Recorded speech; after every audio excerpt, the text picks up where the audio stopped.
Is it a good idea to block people on eBay? Did you know you can block people on eBay? Should you block people on eBay before they've ever purchased anything from you?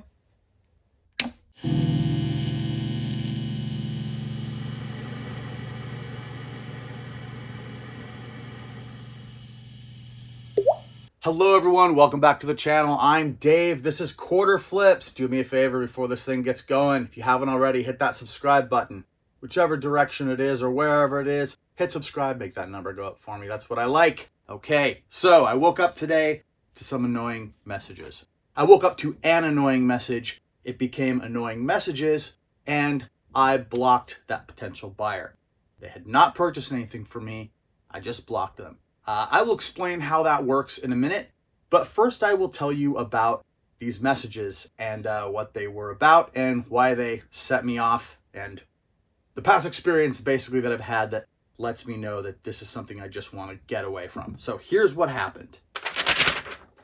I've got it all written out here. Okay, first up, I'm selling some records by this band called Mindset. They're hardcore records. They're back stock from a record label that I was involved with. I've been involved with a few record labels over the years, and if you watch my What Sold videos, you probably see that every now and then I sell stuff that's left over from those labels. That plays into this.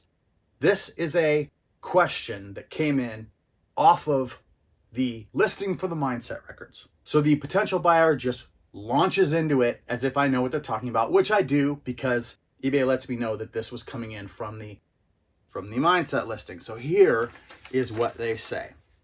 I emailed my local record shop. You know, I'm going to do a voice for this customer just because this is just how I read it. I emailed my local record shop. The owner is an old punk frontman, singer, I assume, from a band. Basically, he said he would just put these on the shelves for $1 to $2 a piece because they are used, regardless, just because of age. And they were never sealed. I can offer you $10 for them, and that includes media mail shipping. 7-inch records do not come sealed. Obviously, there are exceptions, but for the most part, a 7-inch record doesn't come sealed. They are sold new, usually in a plastic sleeve, and that's new. If you go to a record store and you go to the new section, 99% of the 7-inch records there will be 7-inch records that are just unsealed. They're in the plastic. They're brand new. They're brand new condition. They came from the label that way.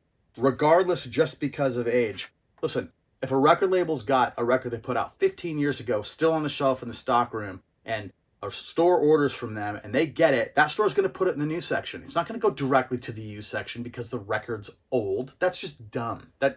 Anyway, yes, and they were never sealed. So they were never sealed. That's just how it is. So they're not used.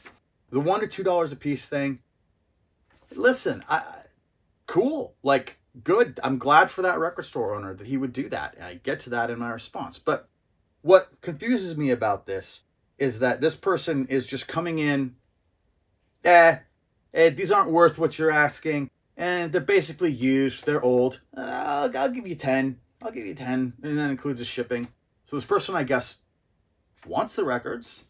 They just don't want to pay what I'm asking. So I respond. Now, something like this, I'm not going to come in angry. I'm just going to respond and see what happens. Because a lot of times people just go away. So I say, appreciate the offer. This is the third set of these I've listed, and I've been selling records for over 30 years myself. We all have our opinions on how to value records. I would love to shop in that guy's store. That gets my point across, right? I'm going to sell my records for what I want to sell them for. And, you know, thanks for the offer, but no. And yeah, I shop at stores all the time where I find things for $1 and $2 and I buy them, and then I turn around and resell them for more money on eBay because that's the job. So I get a response. It's a normal shop. Okay. 7 inches, unless notable, sell for under 10, depending on the band and the work on the vinyl. These people are nobody.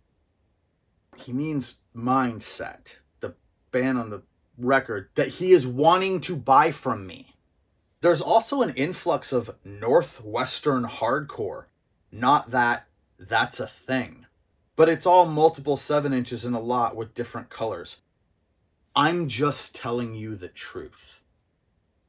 That probably was confusing and didn't make a ton of sense, because this Northwestern hardcore thing and influx, it doesn't make a lot of sense. What that is I have other listings for other records and CDs that use NW hardcore in the titles.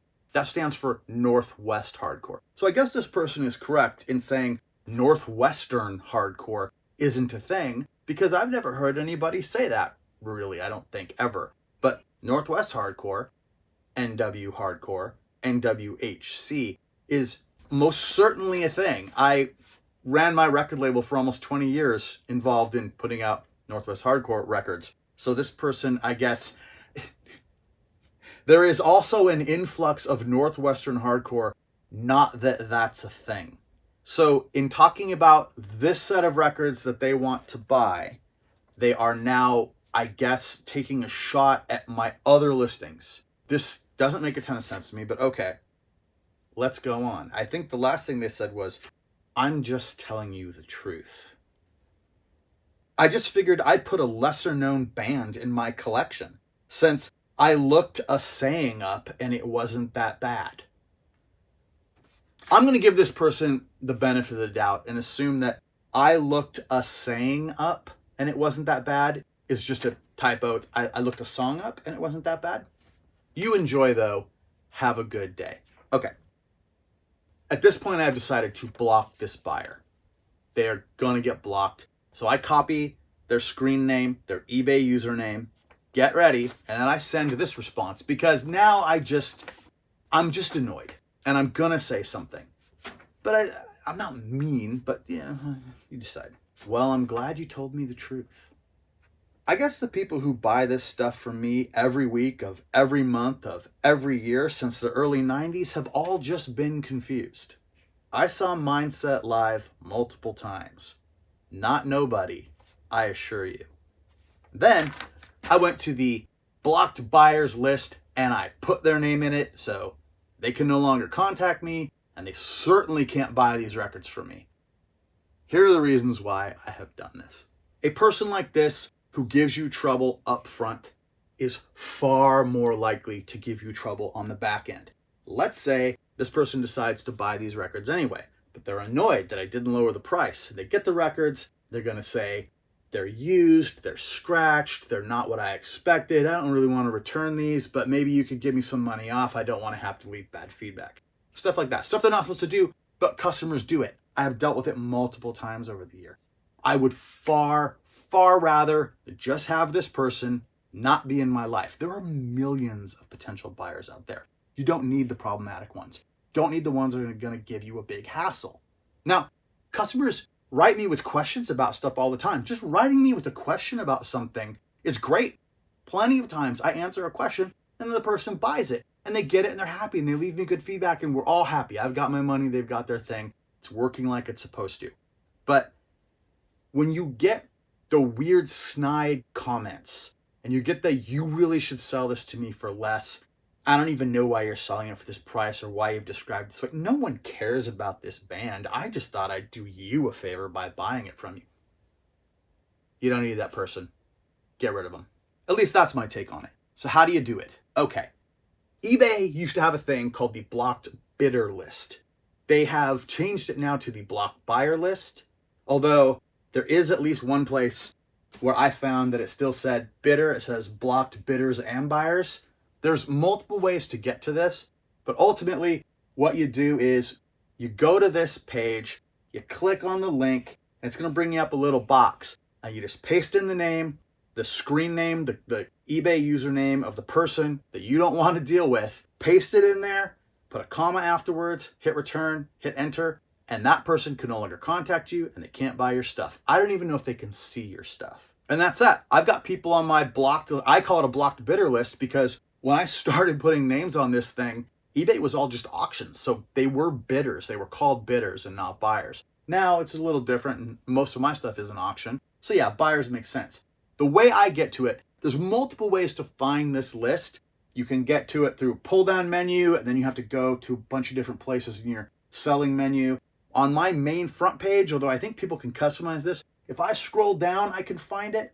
But what I have always done is I just open another browser window in the browser that I'm logged in eBay in, I open another browser window and I just type eBay blocked bidder list or eBay blocked buyer list. And that will bring up in Google a link to the page. Click that. I'm already signed in, so I'm still in there. And then I get to the page that way. I don't have to go searching for it. Just type in what I want. I've been doing this for years. I've only got a handful of people. I think after a while, if their account goes away, I think they just kind of disappear from this list, although I'm not entirely sure. But it has worked for me, and maybe this is one of the reasons why I haven't had quite as much trouble with bad customers. I had a couple of customers that I really wish had given me a hard time before they purchased the thing from me, because I would have maybe identified that there's something off about this person and I just don't want to deal with it. I am not at all worried about losing a sale to somebody who is problematic, because who's got time to deal with this? If you are an eBay customer, just buy stuff. If there's something wrong with it, legitimately return it. If there's not anything wrong with it, be happy with the price that you got. Don't try to pull some BS, try to get money off on the back end. As a seller, I'm not going to pull some BS and try to hide a problem with one of the items that I'm selling or anything like that. I'm going to be as honest as I can. I'm going to give you the honest, best price that I can give you for it, where I get what I need and you get what you want. This is perfect. This is how it should work. So I guess my whole point is just use that block buyers feature. It's a perfect feature just to get these meddlesome people out of the way, out of your life. You don't have to deal with them anymore. Okay, so I hope that was helpful. Just a little something. And yeah, I'll be coming back with an update on the $1 new car and some other stuff shortly. Thank you very much for watching. I appreciate you. Have a good one.